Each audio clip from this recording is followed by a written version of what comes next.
नमस्कार, स्वागत है आपका जनगण मन 24/7 मेरे यूट्यूब चैनल पर। और कल आपने देखा कि किस तरीके से हरियाणा के चुनाव का नतीजा आया। वो नतीजा किसी के गले नहीं उतरा। उसका कारण क्या था? लोगों को लगा कि चुनाव में धांधलेबाजी हुई है, चुनाव में बेईमानी हुई है। कांग्रेस ने जाकर एक शिकायत भी लिखी इलेक्शन कमीशन को कि पूरे दिन चुनाव आयोग की जो वेबसाइट थी उस पर डेटा अपडेट नहीं हो रहा था। उल्टा एक और जो मसला सामने आया कि किस तरीके से दो तरीके की ईवीएम्स में दो तरीके की चार्जिंग मिली। एक ईवीएम ऐसा जिसमें कि 99% चार्जिंग थी, एक वो जिसमें कि 66% चार्जिंग थी। तो उसको लेकर लोगों ने डाउट किया कि जो बीजेपी जहां पे जिन राज्यों में ज्यादा जीती है, ज्यादा सीट से, वहां पर 99% चार्जिंग है, उसको लेकर भी एक डाउट हुआ। तो मुझे लगा कि आज इस चीज पर बात करनी जरूरी है कि क्या हरियाणा के चुनाव में बेईमानी हुई है, और अगर बेईमानी हुई है तो इस बेईमानी को अब देश कैसे काउंटर करेगा। क्योंकि अगर हरियाणा के चुनाव में बेईमानी हुई है तो क्या इसी टेम्पलेट को अब महाराष्ट्र, झारखंड, दिल्ली, वहां जहां जहां चुनाव है, क्या बेईमानी के इस टेम्पलेट को पूरा देश फिर से देखेगा, पूरा देश फिर से उसको दोहराएगा? तो क्या वजह है और इसको कैसे हम रोक सकते हैं? और क्या अगर वाकई में बेईमानी हुई है तो क्या हरियाणा का चुनाव दोबारा होना चाहिए? आज मैंने सोचा एक ऐसे व्यक्ति से बात की जाए जो कि चुनाव आयोग और उसकी गतिविधियों को बहुत क्लोजली फॉलो करता है, और वो है लॉयर एक्टिविस्ट अरुण अग्रवाल जी। और कई पिटिशंस भी इन्होंने फाइल किए हैं। अरुण जी, आपका बहुत बहुत स्वागत है। Thank you so much for joining. और मैं आज उसी ब्लंट सवाल से ही शुरू करती हूँ कि अ, हम लोग कई प्लेटफॉर्म्स पर इस चीज को लेकर चर्चा कर चुके हैं, लेकिन मैं चाहती हूँ कि आप तफसील से और पॉइंट वाइज अगर संक्षेप में लोगों को बताएं कि आखिर आपको क्यों लगता है कि हरियाणा के चुनाव में बेईमानी हुई है, और वो भी 100% बेईमानी की आप जो बात कर रहे हैं। मैं आपसे जानना चाहती हूँ कि अगर आप पॉइंट वाइज उसको संक्षेप में बताएंगे तो व्यूअर्स भी समझ पाएंगे, और फिर हम बात करेंगे कि क्या हरियाणा का चुनाव दोबारा होना चाहिए। जी अरुण जी। देखिए, ये बहुत दिनों से लोगों का कहना है कि ईवीएम में रिगिंग हो रही है।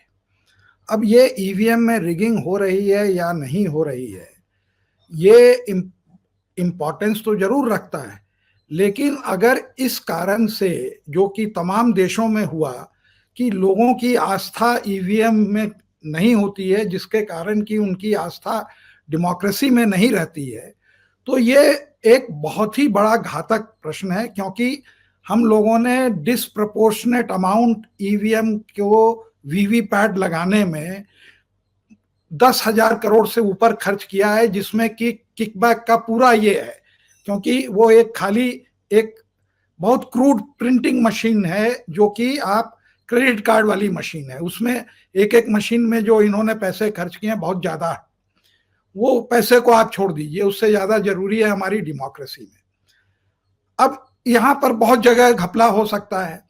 एक है कि भाई प्रिंटिंग गलत हो गई, एक है कि सॉफ्टवेयर में हो गया, एक है कि सिंबल लोडिंग यूनिट में हो गया। तो हर तरह के लोग लेके जो है कोर्ट गए, तो उसमें हुआ कि देखिए, ये सिंबल लोडिंग यूनिट में जो है इसको भी सील किया जाए, लेकिन उसको उन्होंने वेरीफाई करने के लिए अलाउड नहीं किया। तो एक लूपहोल तो वहां छोड़ दिया। एक जो सबसे बड़ा, जो कि ईवीएम अगर मान ले सही भी है, और ये सबको मालूम है कि लाखों के संख्या में, हजारों के नहीं, ईवीएम जो है एक्सेस फ्लोट कर रही है, कि खराब हो जाती है इतना ज्यादा जल्दी, क्योंकि पैसा बनाते हैं ईवीएम में। तो वो डुप्लीकेट ईवीएम्स हैं और इनके कंट्रोल में है। तो ईवीएम को अगर आप 5% अगर ईवीएम को या एक आपने सब्सटीट्यूट कर दिया, तो पूरा इलेक्शन बदल जाएगा। अब अगर आप ईवीएम को सब्सटीट्यूट करते हैं तो क्या होगा? क्योंकि आपने तो उसमें पहले ही वोट डाले हुए हैं, और बैटरी जो है आपकी पूरी चार्ज है। तो जब आप उसको खोलेंगे और सब्सटीट्यूट किया उसी चेसिस नंबर से, तो 99% आपकी बैटरी दिखेगी।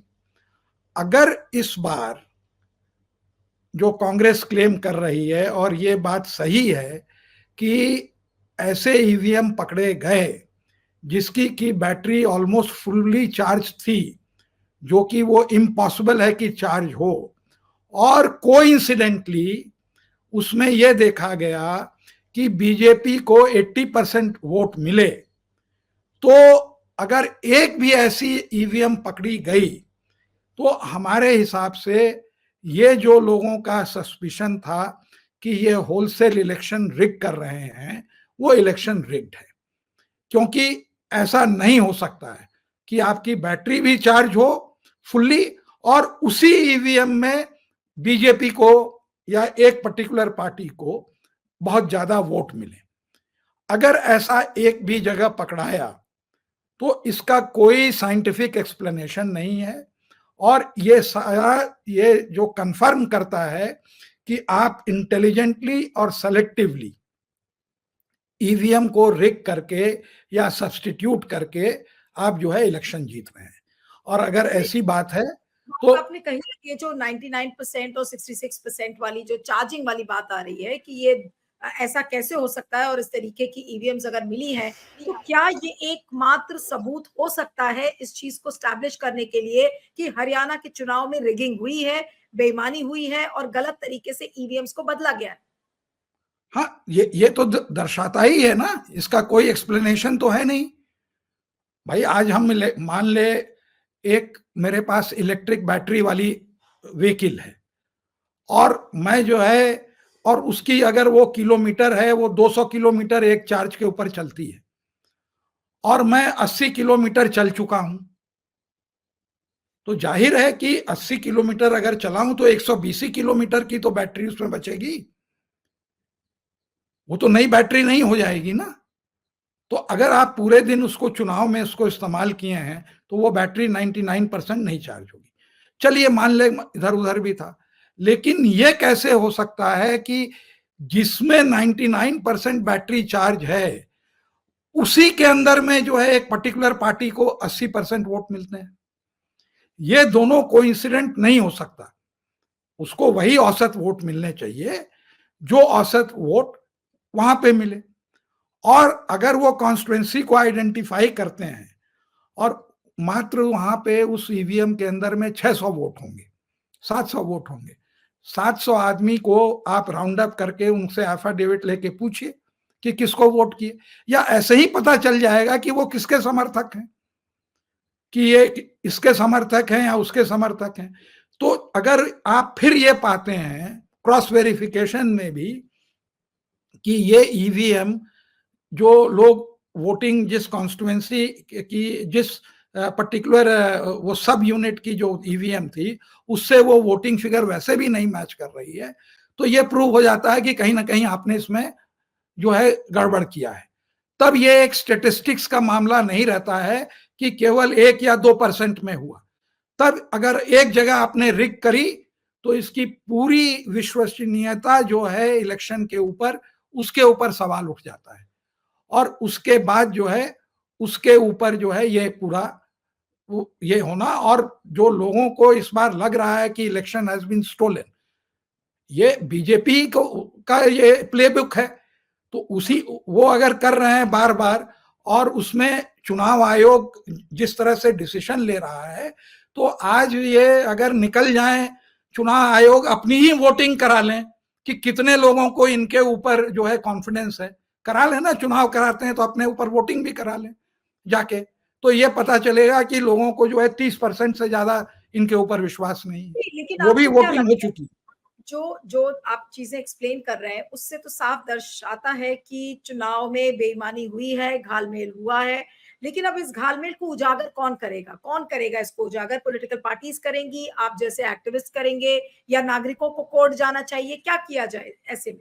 नहीं, हमारे ओपिनियन में तो अगर इसमें 5-6 मशीन है जो इन्होंने क्लेम किया कल के प्रेस कॉन्फ्रेंस में, वो सारे को आइडेंटिफाई करके जितने भी इंडिया गठबंधन और जो भी पार्टीज उसमें मिलने को तैयार हैं, उसके अलावा जो सोशल एक्टिविस्ट लोग हैं, जनता को भी इसमें इसमें बहुत बड़ा स्टेक है कि उनको ये लगना चाहिए कि जो सरकार है वो लेजिटिमेट सरकार है, हमने इस सरकार को चुना है, भले हम इसके खिलाफ वोट किए हों। अगर लोग ये सोचने लगे कि ये सरकार जो है इलेक्शन कमीशन को स्पेसिफिकली चूज करके कोर्ट में झूठ बोल के ईवीएम को रिग करके ये चुनाव जीत रही है, तो इससे खराब चीज डेमोक्रेसी के लिए एज एन इंस्टीट्यूशन और कुछ नहीं हो सकता है। और सारे संकेत इसी को दिखा रहे हैं कि जिस तरह से चुनाव आयोग के अध्यक्ष को चुना गया और जिस तरह से वो बिहेव करता है कि उसकी लोग इज्जत तक नहीं करते हैं। मतलब ये कहीं भी चले जाएं तो माने उनको चले जाए नहीं चला जाए लोग बोलते हैं, तो इससे बुरी बात क्या हो सकती है। ये तो कोई ऐसे तो है नहीं कि ऑनरेबल हैं तो हम इनको ऑनरेबल कहेंगे। You will command respect according to your work. तो एक ईमेल के ऊपर आप इलेक्शन बढ़ा देते हैं, आप 2 इलेक्शन 2 स्टेट में करते हैं, 2 में नहीं करते हैं। तो ये साफ दिखा रहा है कि आप वहां बैठे हैं to please the government that is in power, जिसने कि आपको अपॉइंट किया। तो उसके बाद अगर घपला भी हो रहा है तो आप नहीं रोकेंगे। आप जिंदगी में 7 बार जन्म ले लें, आप सेशन नहीं हो जाएंगे, आप कुरैशी नहीं हो जाएंगे। हाँ, बहुत ऐसे लोग आए जिन लोगों ने वो पोस्ट को संभाला और सब आज जो है वो लगता है कि ये कहाँ हमारी इज्जत मिटा दी। तो हमारा ये कहना है कि ये लोग कोर्ट में जाएं और इतनी प्रेयर करें कि 3 रिटायर्ड चीफ जस्टिस, क्योंकि ये डेमोक्रेसी का मामला है, में ये पूरी तहकीकात हो कि ये जो मशीन में जो रिगिंग हुई 99% वाली, ये कैसे ये एक आइसोलेटेड इंसिडेंट था और ये जनरल इंसिडेंट नहीं है, और इसका क्या एक्सप्लेनेशन है। अगर कोई एक्सप्लेनेशन नहीं दे सकते हैं तो हम प्रिज्यूम करेंगे, सब कोई प्रिज्यूम करेंगे कि इस इलेक्शन में वोटिंग मशीन्स, ईवीवी पैट, ये जो है EVMs are being replaced in transit. लोग यही प्रिज्यूम करेंगे। एक तो है कि सॉफ्टवेयर से आप रिग करिए, जो कि आप देख रहे हैं इजराइल से इनका बड़ा वो है। अरुण जी, क्या बिल्कुल ये फर्स्ट टाइम सुनाई पड़ रहा है कि इस तरीके के इंसिडेंट सामने आए हैं? 99% चार्ज ईवीएम और 66% चार्ज ईवीएम, इसके पहले हम लोगों ने नहीं सुना, ये पहली बार ऐसा एलिगेशन सामने आया है। पहले भी ऐसा हुआ था, ऐसा नहीं है, लेकिन जब लोगों ने लगाया तो लोगों ने कहा आइसोलेटेड है। होता क्या है कि आप 10 तरह के बहाने ढूंढते हैं, तो उस बहाने में एक बहाना ये बन जाता है। अगर जो मेन गड़बड़ है उसी को आप कहिए कि नहीं ओनली दिस, आप उसको पकड़ के लटक जाइए कि दिस इज दी। बिल्कुल नहीं, ये भी एक है कि इतनी अवेयरनेस भी पॉलिटिकल पार्टीज में पहले नहीं थी जितनी की अब है, इसलिए वो और भी ज्यादा जाकर और स्पेसिफिक पॉइंट को पकड़कर कंप्लेन भी करते हैं। नहीं, वो तो एजेंट की वहां अवेयरनेस है जो कि ये सब सारी चीजें, देखिए रिगिंग के जो मेथड्स हैं वो लिमिटेड हैं, है ना, तो वो सब उनके संज्ञान में था, तो उन लोगों ने वहां पकड़ा और हल्ला किया।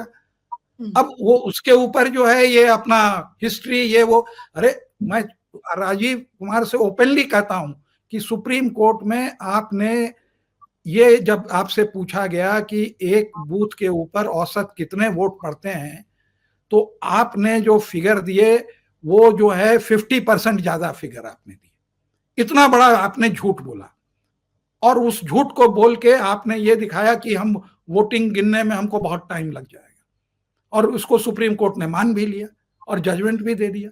तो जो आदमी एफिडेविट पर झूठ बोल सकता है और उसको डर नहीं लगता है, तो उसका फिर, और इतने वाइटल मामले में, मैं उसमें खुद ही हमने वो याचिका डाली थी इसलिए मुझको मालूम है, तो फिर बचता क्या है।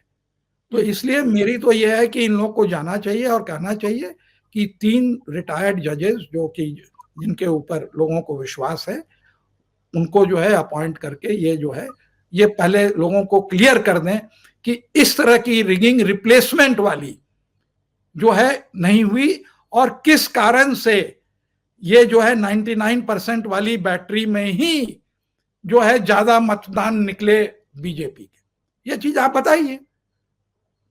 अब मैं 2 सवाल बहुत पिनपॉइंटेड करूंगी, उसके बाद कार्यक्रम को खत्म करती हूँ। कि आपने कहा कि आपको 100% विश्वास है कि ये चुनाव बेईमानी से लड़ा गया है। क्या आप उस दावे पर अभी भी टिके हैं? आप ये कह रहे हैं कि 100% हरियाणा में चुनाव में रिगिंग हुई है और बेईमानी से लड़ा गया है चुनाव? नहीं, जो रिजल्ट आए हैं और जो लोगों की एक्सपेक्टेंसी थी, जो कि डिससैटिस्फैक्शन था, वो सारा दिखता है। तो उसके कारण जो है लोग, भाई सवाल है कि को रिलेट भी तो होना चाहिए। आज ट्रंप साहब जो हैं वाकई इलेक्शन हारे 2020 का, कोई उसमें एविडेंस वहां तो बैलेट से भी हुआ, कितने कोर्टों में वो एक जगह नहीं चैलेंज हुआ, लेकिन आज भी वो कहते हैं कि वो इलेक्शन रिग था, जबकि उसमें रिगिंग नहीं थी। यहां तो रिगिंग दिख रही है, वो तो एज पर एक्सपेक्टेशन था ना। जो पोलिंग जो वो उसका डेटा था, जो लोगों ने पोलिंग करी थी उसके मुताबिक वो डेटा था। इसमें तो वो एकदम कोरिलेट भी नहीं कर रहा है। बीजेपी भी मान के चल चुकी थी कि इसमें हार है, और वाइड स्प्रेड डिससेटिस्फैक्शन था बहुत कारणों से।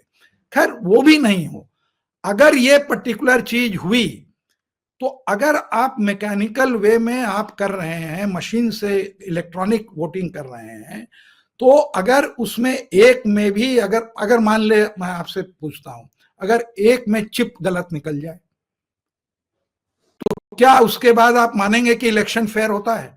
एक मशीन में केवल निकल जाए, जो चिप है उनकी, जिसको कि इन्होंने वो 40,000 में जो 400 वोट को 500 वोट के लिए उन्होंने जो इलेक्शन कमीशन ने कीमत रखी है चेक कराने की, जो सुप्रीम कोर्ट के ऑर्डर से, वो भी बड़े रिलक्टेंटली, जब आपने और हमने प्रोग्राम किया तब उन्होंने वो किया।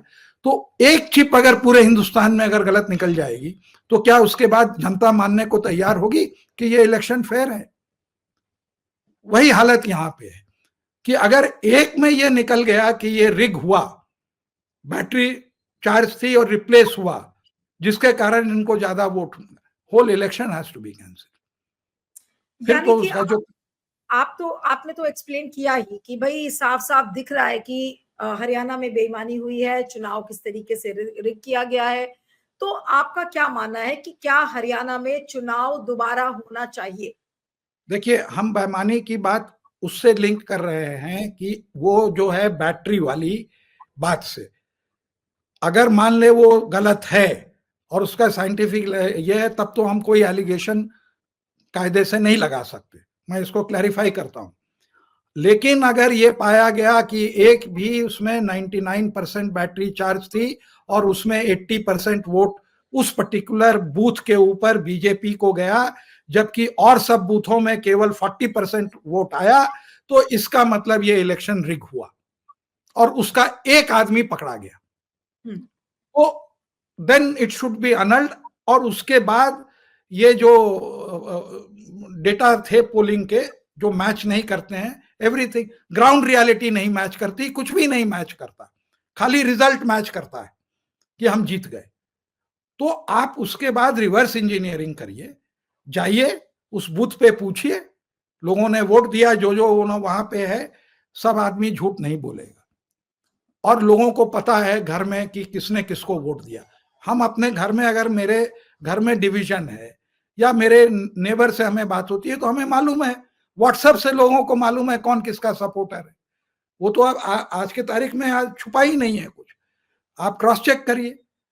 और बिल्कुल। चूंकि EVM, what is at stake is not कि वो रिग हुआ, ईवीएम इज एट स्टेक, कि ईवीएम को अगर आपने एक ईवीएम को बदलते हुए पकड़ा गए, तो इसका मतलब है कि आप ये प्रैक्टिस जारी है, ये यूनिफॉर्म है, ये कैंडिडेट ने नहीं किया, डीएम ने नहीं किया, रिटर्निंग ऑफिसर ने नहीं किया, ये ऑर्गेनाइज्ड वे में हुआ।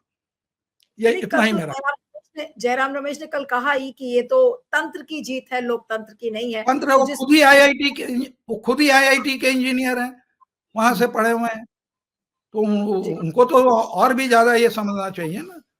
जी तो इसलिए अगर ये और इनके पास अच्छे लॉयर्स हैं, वो जाएं और जनता भी जाए। ऐसा बिल्कुल नहीं है कि सिविल सोसाइटी में आपको तमाम ब्यूरोक्रेट्स और इवन रिटायर्ड जजेस मिल जाएंगे जो कि पिटिशन साइन करेंगे और ज्वाइंट पिटिशन लेके जाएं सुप्रीम कोर्ट में और कहें कि देखिए एक हम यहाँ पकड़े हैं, आप जरा इसकी पूरी बिल्कुल। इंक्वायरी कराइए कि ये ईवीएम इज बीइंग रिप्लेस्ड। देखिए, अगर ये बात सही है तो इसका मतलब EVM is being replaced, and if it has been replaced in one instance, it can be a general replacement, which चलिए अब जिसके कारण की ये रिजल्ट आया। देखते हैं ये कि ऑपोजिशन पार्टीज और जो सिटीजन्स हैं वो क्या इस केस में करते हैं। और जैसा आपने एक्सप्लेन किया कि अगर एक भी मशीन में कर इस तरीके की धांधली नजर आ रही है या इस तरीके का शक नजर आ रहा है, तो फिर आप कैसे कह सकते हैं कि पूरे हरियाणा में ये चुनाव वाकई में बड़ी ईमानदारी से हुआ है, और अगर इस तरीके का घालमेल है तो फिर हरियाणा में दोबारा चुनाव होना चाहिए, इस बात को लेकर भी अरुण जी ने कहा है। अरुण जी, आपका बहुत बहुत शुक्रिया, thank you so much for आपका थैंक यू।